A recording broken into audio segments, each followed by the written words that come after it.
Hey, good morning. This is Mayor Walensky with Driving Markets. Driving while talking about markets. Anything said in this piece is an opinion only, not investment advice, not financial advice.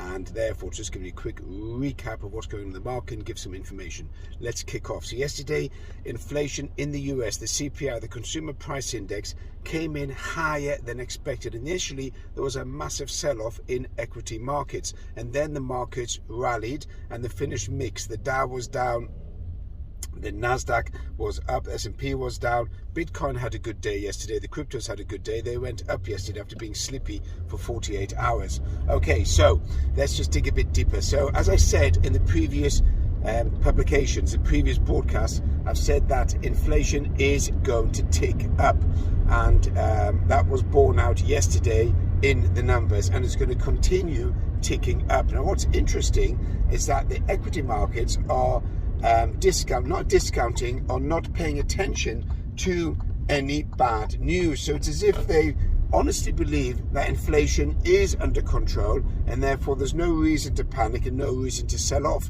So therefore, when the sell-off does come, it's going to be significant. Now, I've been writing and I've been mentioning and stating that there is going to be a significant market crash in 2023, and that has got a few viewers and a few followers irked and believe that's not going to be a market crash, going to be a soft landing. There's not going to be a soft landing. There's going to be a hard landing, because the Fed is going to continue raising rates throughout at least the first 6 months of 2023. We're going to end up with 6% interest rates in the US by June, July 2023.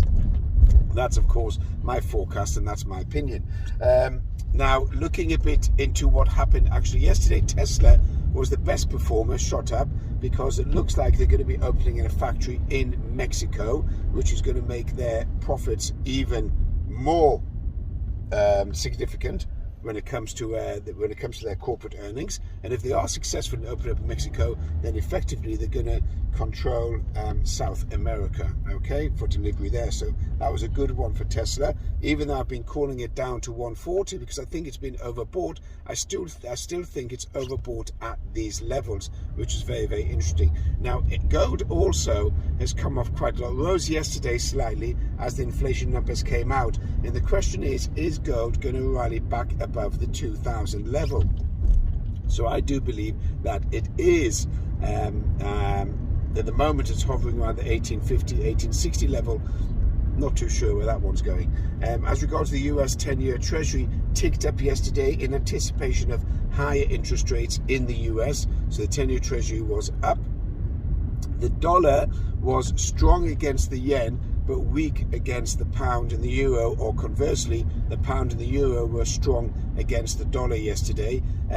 You could see dollar yen going back all the way up to 140 or 145 in the near future. Okay, so you've got a dollar yen trade there that could be interesting. Looking at dollar Swiss franc, that's interesting. Well, that's on a bearish trend, and that would indicate overall that the dollar and the DXY is probably on a now bearish trend and won't reach the peaks that it did previously. Something to watch. Not yet absolutely solid in terms of that graph is concerned, but you could see a downward trend in the US dollar and a rise against the other majors. Bitcoin ticked up yesterday. Also, the other cryptocurrencies ticked up. I've come to my end of my 4 minutes. This is Mayor Walensky with Driving Markets. Catch you later.